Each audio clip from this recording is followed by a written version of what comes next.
Let me welcome Barry, Slotnick, and this panel on rights and licensing up to the stage, and we'll try to get that going. All right, I think we're missing one mic, but we're still going to make it do. I'm going to hand it over to Barry. Take it away. Thanks very much. This panel is called if I wanted to reform music copyright law, I would, which is, I guess, the more polite way of saying to the music business, this is what's wrong with you and. I think that, before I introduce the panelists, I just want to raise for them now one question. Is it acceptable to accept that premise that there is something wrong and that music licensing needs to be reformed as a matter of law? The other question I guess you could also ask is, there's nothing wrong with music licensing if you just got rid of the specific people who are asking for licenses and who are granting them. So, because every time I talk to people about what needs to be done, you get the response, if those licensees only stopped asking for X, or if those people on the licensing side stopped asking for equity in our companies. So maybe it's the people that need to be removed and the law is just fine. So I will leave that for the moment, and I will turn this over first to, I'll introduce each of the panelists. Maurice Russell is the Senior Vice President of the Harry Fox Agency. Julie Samuels, who used to be a decent human being while she worked for me before she went to EFF. He drove me away. I told you I edited some of the really bad things I was going to say. Jeff Price, the CEO and founder of TuneCore. But by the way this microphone is shoved in my face, I feel like I'm in a porn flick. This is just unnerving. I want it like that. Jeff, I rehearsed this as a solo act. Yeah, okay.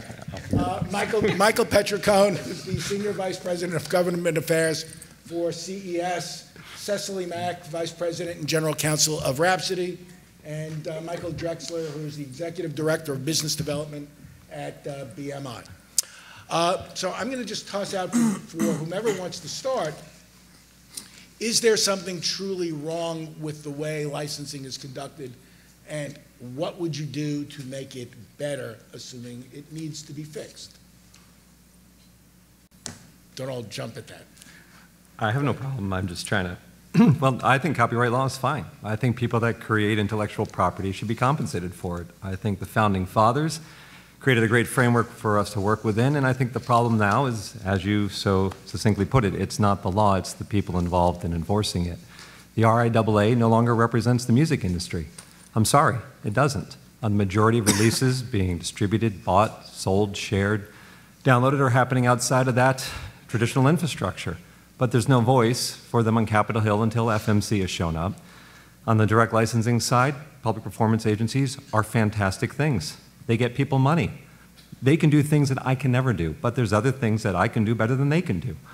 Yet, as opposed to supporting that, they're getting in the way of it. And that's where I get very frustrated, and that's where I get in my little soapbox. But I think it's fantastic. The laws require people that create intellectual property to get paid for it. The other big problem is we're a global industry now. And the laws that exist vary from country to country, and you get a lot of, I'll call, culture clash in that.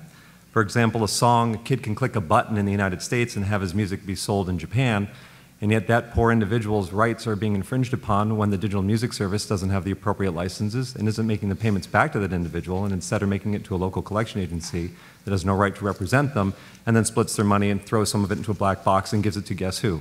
The label members of the RIAA. I'd just follow up on that by noting, and actually picking up on a point that Ted raised that came out of our dinner last night, which is that I think across the board throughout the industry, and this applies to data collection as well as licensing in music and other areas of IP, there is a very well-supported call for an increase in transparency. And the more that the market can respond to that, both on the licensor and on the licensee side, I think the better positioned we will be to actually grow and to innovate and to continue to have the type of support that we need to bring these products to market, which increases consumption, which is going to increase royalties, which is going to increase creation, and everything that I think the IP laws initially were intended to be supporting in the first place. Michael Drexler? Sure. Oh, sorry. No, go ahead. So yeah, I would agree with that. I think, transparency is absolute key, and also enabling, technology companies, startups that want to get licensed, and making sure they can do so inexpensively. So for example, at BMI, we offer a standard website license that enables the entire blanket license for our entire catalog for very, very low entry fee. And once people get wildly successful, then of course we want to participate a little bit in the upside, but I think that's a viable model. It's a very efficient and equitable model to blanket license. Okay, just let me make 3 quick points. Number 1, the first thing I would remember is the Hippocratic Oath. So just because the present situation is challenging and bad does not mean that it can't be made worse. So, please, first, do no harm, especially don't do anything to stifle the dynamism of the internet or the tremendous advantages that it offers to artists and creators. Second, as we embark on the process of fixing IP law, fixing licensing law, we all have to acknowledge the game has changed, right? Just the game has changed. The way it used to work is representatives of stakeholders, not all, but a few, would kind of huddle in a back room someplace with some members of Congress and agree on a bill, and that would be shepherded through and it would become law. It is not going to work that way anymore. In the old days, nobody outside the Beltway was engaged. The process was too opaque. The subject was too complicated.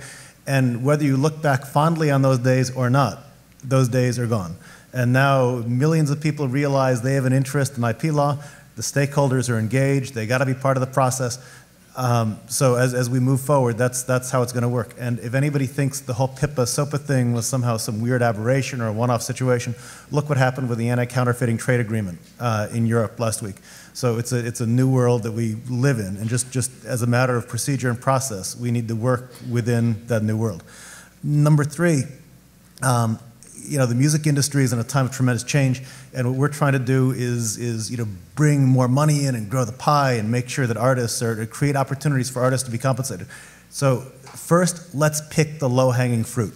Right now, satellite radio companies, internet radio companies are paying a huge portion of their revenues in performance royalties, right? Broadcasters, radio broadcasters, over-the-air broadcasters pay 0.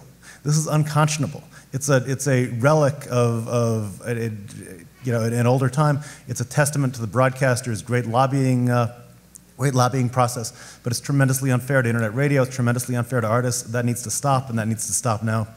It's time for radio broadcasters to do the right thing, and then that way we can also bring down the rates on the internet radio folks, and also bring in European revenue from neighboring rights. Maurice? Well, I'm speaking for mechanicals, which have to be cleared track by track. I think one of the things that we're not talking about here is the data issue, which is something that really extends far beyond all of the companies that are in this space. We're talking about clearing very high volumes, millions of tracks at a time, which requires, in many cases, automated processing, and we're trying to match data that was never designed to be matched in an automated process. We don't really have adequate data standards in the industry to facilitate that kind of clearance. So that is one of the things that creates a roadblock, but that in itself is not licensing. Licensing could be improved, but I mean the real issue is identifying the right that you need and identifying the rights holder. In many cases that's still difficult to do.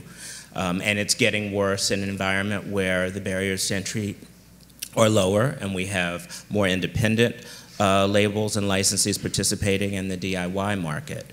So when we talk about transparency, it really comes back to the data and how are we going to deal with that. What we've tried to do at HFA is to create a clearinghouse for data that serves licensees who want to get rights and that also serves publishers who need to be paid for the uses in the digital space. I think what's somewhat encouraging about all of this is that a lot of the changes are market-based changes. You know, we're not really seeing this come from the courts that much. DC hasn't been much help in this matter. So we're seeing the markets kind of correcting where licensing hasn't worked in the past. I think it's a slow process, but it's actually encouraging. Well, I see two worlds, actually. I think there's a legacy world which I can't help clean up. It's a mess. All right, but the new world is not a mess. And what I'm finding is the old industry is attempting to shove the new industry into its mess. I agree with you regarding HFA and licensing. However, we're distributing at TuneCore 15,000 to 20,000 newly recorded releases a month. Okay, that's more than all the major labels do combined in 100 years. And I can tell you who wrote every single one of those songs. I've got the data points. I can do the direct licensing. Something like TuneSat sits around and monitors broadcast television globally, removes the concept of a cue sheet, which gives you real-time processing of information to log in and see public performances. Technology has brought in efficiency to this industry. The problem is we're not passing the benefits of that efficiency on a monetary level back to the copyright holders. And then the other challenge is the majority of artists and people that create copyright don't even know their rights. Nobody even knows what a mechanical royalty is. 40% of my customers aren't even affiliated with the PRO. They don't even understand that when their music is streamed internationally or domestically, that they're owed money for public performance and reproduction. So how are you sure that the data that you have about the publishing in your database is correct? Because the people that created it enter it. It's about as sure as you can get. Is it going to be 100%? But No. are you confident that they have the knowledge to give correct data? Yes. When you say, did you write the song? Or what is the name of the person that wrote this song? And they type their name.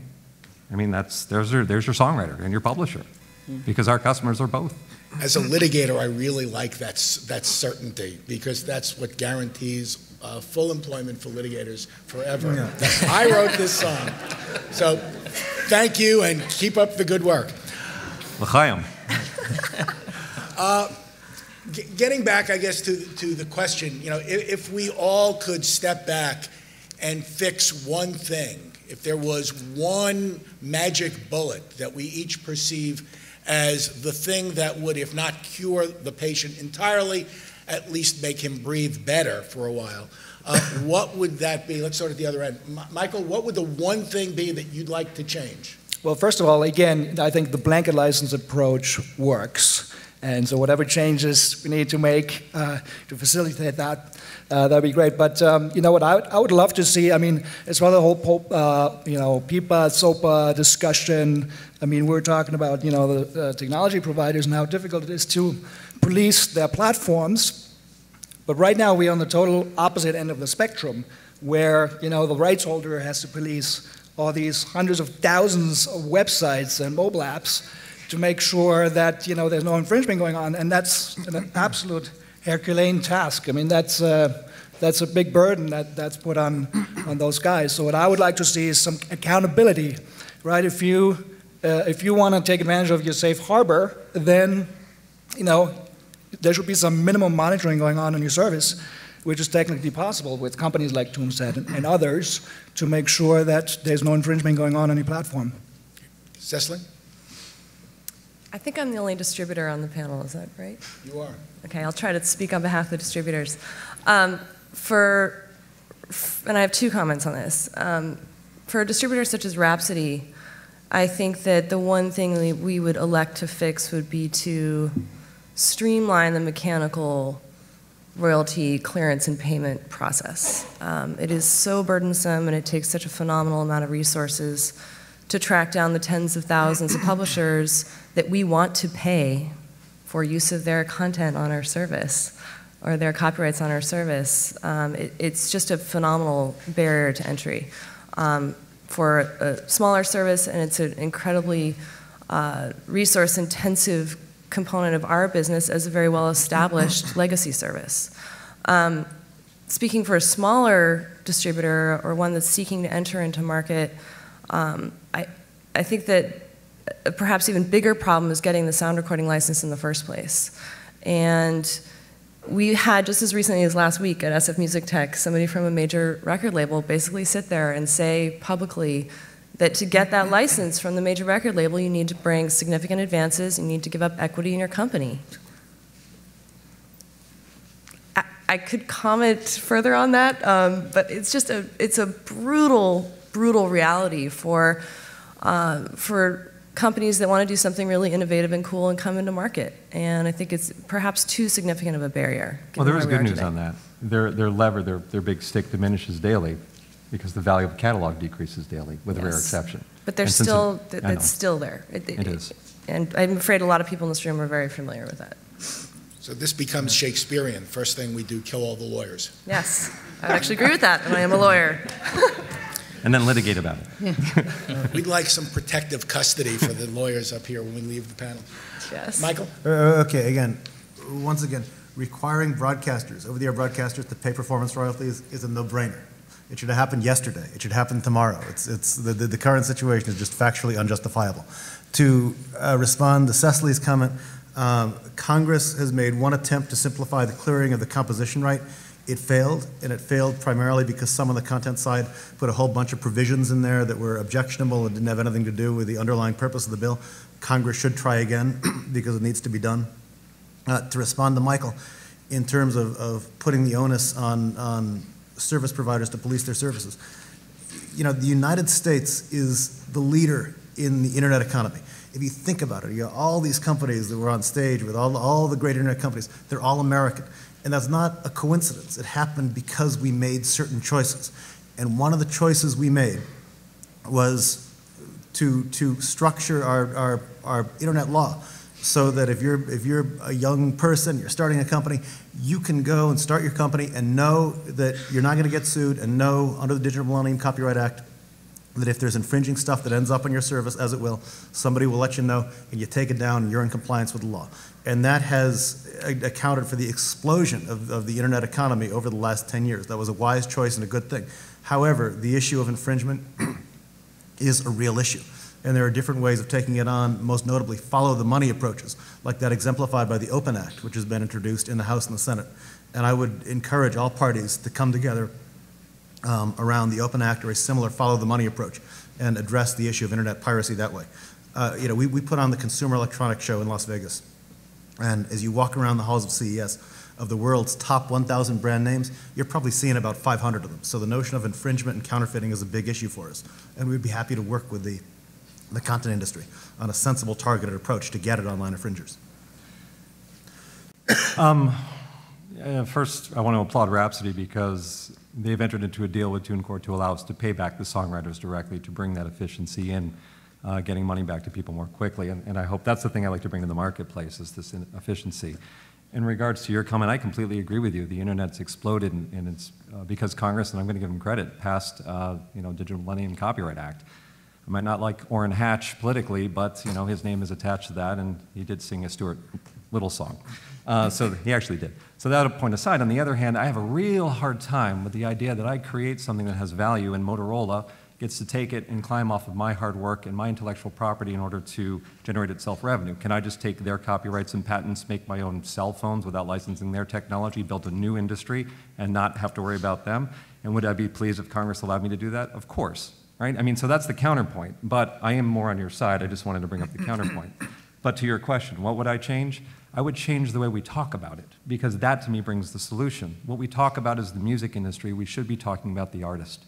Okay, if we all think about the new music industry, which is the artist as songwriter, as publisher, as merchandiser, as booking agent, etc., and we begin to dialogue around that, I think we'll end up with more concise solutions on how to resolve issues and what laws should be passed, as opposed to some antiquated dinosaur showing up claiming they're there to protect copyright when what they're trying to do is protect the constituencies that pay membership fees.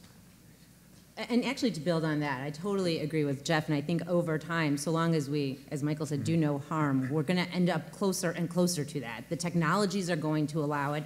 Digital natives are, coming online, are running more and more businesses. They're staffers in Congress. It's going to change everything. I mean, we've already seen that. So I think if we don't screw anything up and don't implement any really bad laws or really bad policies, in the next decade, and we'll be fighting to make sure that doesn't happen, then I think we might end up at an okay place. I'm at least really hopeful about that.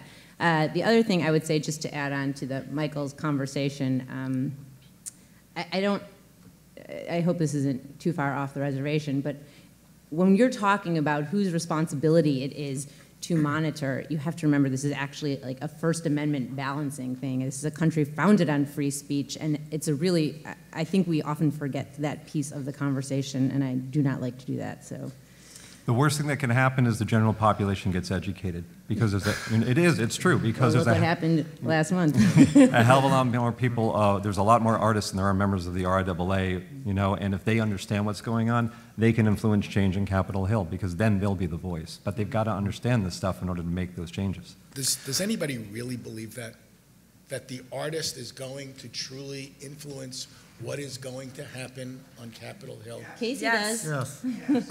I Does honestly anybody who's not sitting in this room now believe that? Yeah. Well, I don't think there's a choice, because that's the new industry. And if you kill the new industry, then you don't have one. Right. But It's not just the artists, it's all of these people who came up relying on these technologies, and they get the importance of the technologies, even if they sign a deal after the fact. So many of them got out there because they took advantage of user-generated content or technologies that allow them to make their first record in their basement. And I think especially these younger artists, understand the kind of balances we're talking about in DC, and they understand that it's important to have policies that embrace that kind of innovation and embrace those technologies. More importantly, you just wait till they discover over $500 million of their money's been taken by the traditional industry from the black box that had no right to take it. When it starts hitting your pocketbook and they figure it out, yeah, there's going to be an uprising. Yeah, and I also think you got to bear in mind the new definition of artist, right? Because in the digital world, we're all creators. We're all taking data and remixing it and recontextualizing it. And we do it every day, and we don't even think about it. Like, whoever is the new rage Pinterest, right? Every time you're taking the pictures and creating a visual collage, and you're an artist, you're a creator, and you are impacted by copyright law. And indeed, now there are people coming out and charging that Pinterest is engaged in massive copyright violations. Again, which is why a few weeks ago you had literally millions and millions of people for the first time realizing, wait a minute, this very esoteric thing, copyright law, impacts me and what I do every day. So I think it's not just major label artists. It's not just people who seek to make their living making music or making art, but we are all creators, and because of that, we are all stakeholders in this. But let me take that around. I mean, to get the sort of professional content and the superstar artists, you need an ecosystem, and you need some sort of, obviously, copyright system and licensing system that enables them to make a living. Yes, we have hundreds of thousands of aspirational artists and amateurs and an ocean of content, but do we really want to, listen to most of it? I mean, what happened to good music?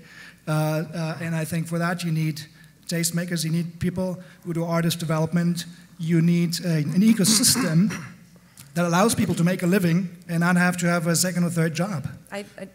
I think we have to keep in mind, though, that we're in an era where there is unlimited shelf space. So there's no harm in putting tens of millions of tracks, in the music industry at least, on the shelf. And let the market decide. I don't know why the people in the middle have to be determining who gets priority treatment and discriminating among artists that are entering onto this platform. Yeah, that's not what I'm talking about, but still, so the top,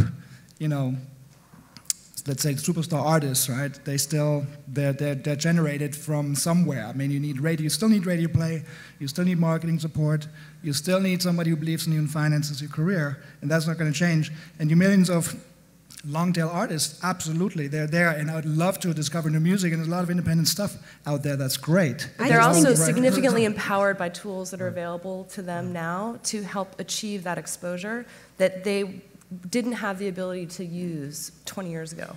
So the need and the dependency on the many, many people and organizations and societies in between the artist and the user is shrinking. And to the extent that there needs to be these kind of gatekeepers, I think that the legacy content industry often appears, at least, to think it's kind of entitled to that role. And frankly, it's not been doing a good job of it at all. And I think that's been apparent with all of these other new services and ways to get music. And, TuneCore and the Pandoras and the Rhapsodies of the world have shown that the traditional gatekeepers have kind of fallen on the job some. If I can also, and to point out the obvious, there is more music being created right now than ever before. That's a fact. There's more music being listened to right now than ever before. That's a fact. This is, if you're a music fan, and I presume this room is full of music fans, you know that you are living in this golden age, right? So from that sense, being the constitutional rationale for copyright law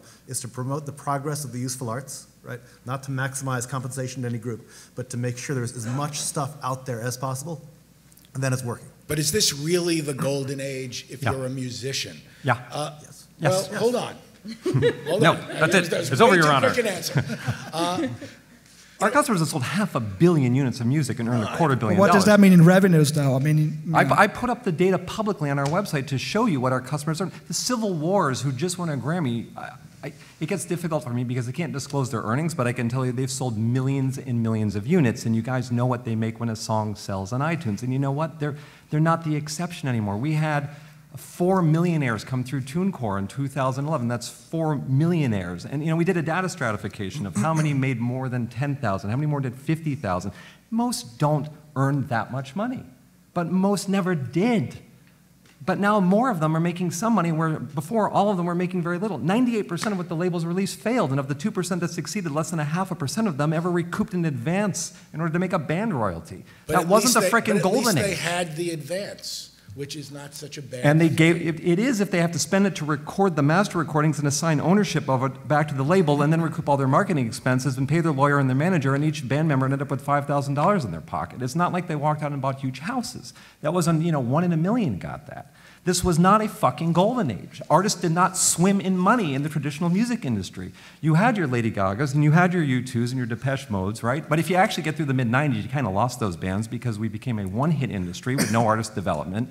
Artists were not rolling in it. They would get released 6 weeks later, they'd be kicked to the side of the road as roadkill. Their careers were done. They couldn't do anything else after that. The cost of failure now is so low. You release an album, it doesn't happen, your career is not over. Right? I mean, this concept that the music industry was so fucking great is just wrong. It was great for like one band. Tell us what you really think.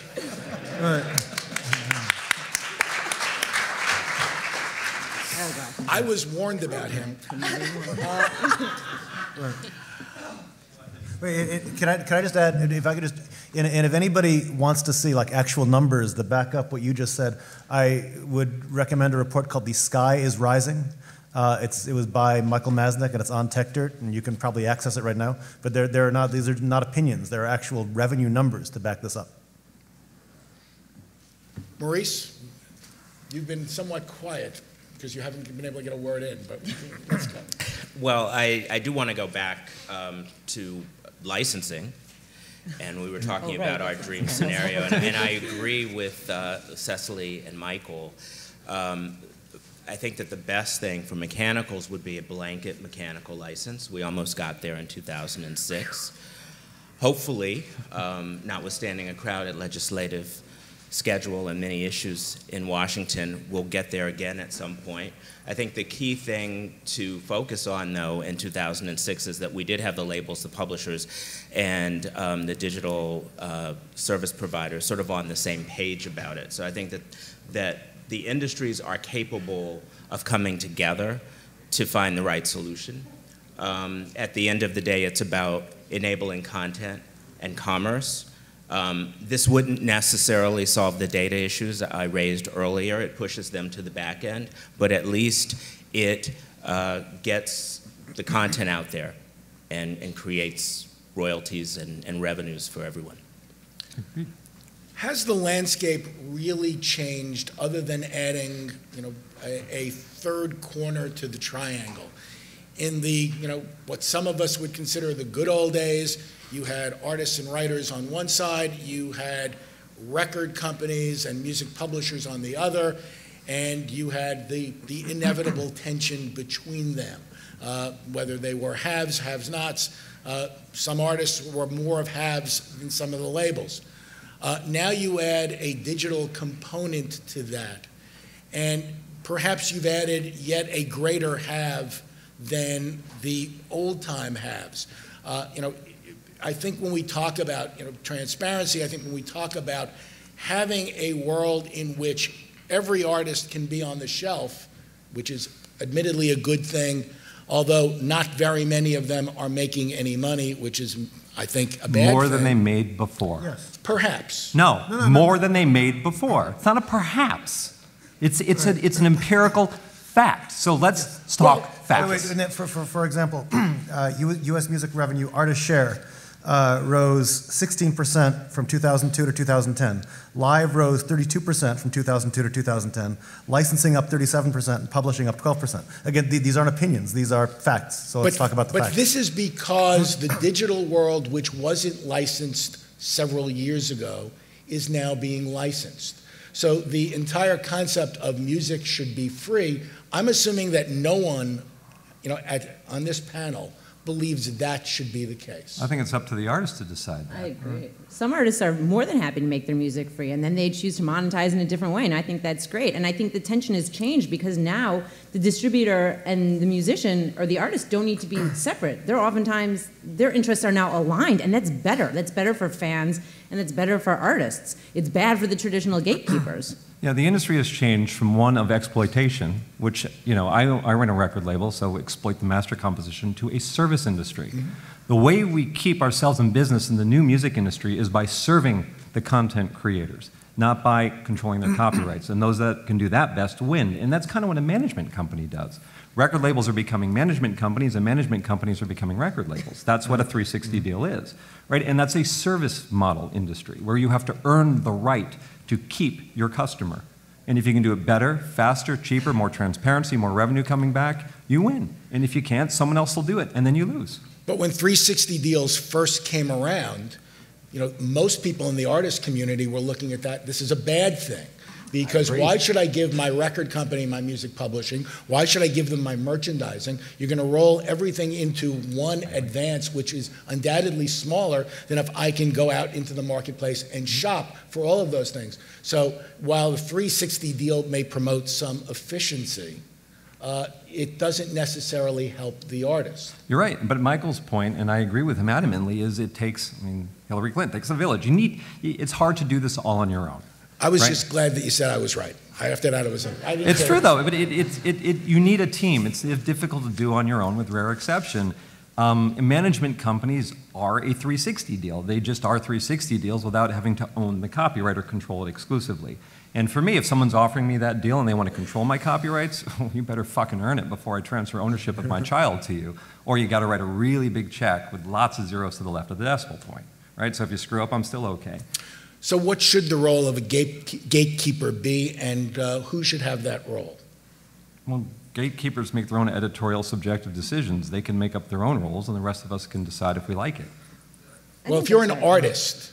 there are always going to be distributors, right? I don't think that there are always going to be third-party distributors who aren't the artists themselves because, frankly, traditionally, lots of artists are not good business people, and I think that's okay. I think that's right, but I think what we've seen is that, again, I keep saying this, but the traditional gatekeepers weren't really doing the job that a lot of artists wanted to see done. So every day we see more and more new services and new distribution services on the scene. There's this one, and this is admittedly in video games, but I just think these guys are amazing. It's called the Humble Indie Bundle. They're do-it-yourself, pay what you want video games, and they have made a killing every time they release video games, which is like a couple times a quarter. They make millions of dollars for the developers, for some charities, EFF included, and and the distributors, and it's totally working. And they did it on their own, and they're competing against these entrenched distribution models, and it's actually inspiring. Let me ask a somewhat different question than the one I started with. What's going right with the business? What would you not want to see changed that could change because we're going to make bad decisions? I just don't want the old system to come back. I really, really want the power not going back to them. They don't speak for the new music industry. It's growing. I mean, there are more and more options available to a music consumer today than ever before. And that means more royalties flowing to the people that are behind the music. And I mean, we have seen very gradual but steady growth in our service. And it's awesome. I mean, we have over 1 million people and growing, paying at least $10 a month. Do the math. I mean, that's real money. And we're not sitting on some huge margin. That is flowing right back into the industry. And it's amazing to see that. And we're not alone. We welcome seeing other people coming into market. I mean, look what Spotify has done in the US in a year. It's amazing. How could anybody not like this? And speaking as a fan, I would just say that couldn't be more true. I mean, this is the best time to be a music fan. It's awesome. By the way, August 2010, about $3,000 was generated from Spotify for the customer base at TuneCore. September 11, it was about 200,000. And to once again interject those pesky facts. Global industry value of the music industry in 2005, 132 billion. In 2010, 168 billion. Through the last few years of a very tumultuous and difficult economy. So again, there is more money coming in, and that's a good thing. So I think, once again, to circle back to the Hippocratic Oath, the last thing you want to do is screw up a lot of these beneficial and exciting trends that are moving forward. But one trend I think you're leaving out is the recorded music industry has been cut in half in the last 10 years or so. So when we just talk about records and, including all these other services, but of course, now we're seeing, performance rights is a growing business. I mean, we've doubled our revenues in the last 10 years while that same trend is happening. So there's a lot of replacement going on. But I guess your number also counts maybe industry manufacturing and merchandise and all these figures. It's a lot of live. We're going to have to finish up, and I'm going to take the prerogative of the moderator to have the last word. I think this has been a very provocative panel, very interesting. I've learned some new things, which is shocking. Indeed. But I think it is worth mentioning that not that many years ago, when the gatekeepers, if you will, the trade associations, if you will, brought lawsuits against the Napsters and Groksters of the world, they stopped something that did not allow artists or themselves to make money and allowed for most of the people here to be in a viable business. So, I'm not saying that the only role for the gatekeepers is to sue people, although I would personally favor that. But I do think that there has to be some recognition that the old guard of the music business, if you will, put in motion a set of facts that has created and allowed many of you to prosper in a new digital environment. And with that, we are out of time, and I want to thank you all for participating, and I thank the audience.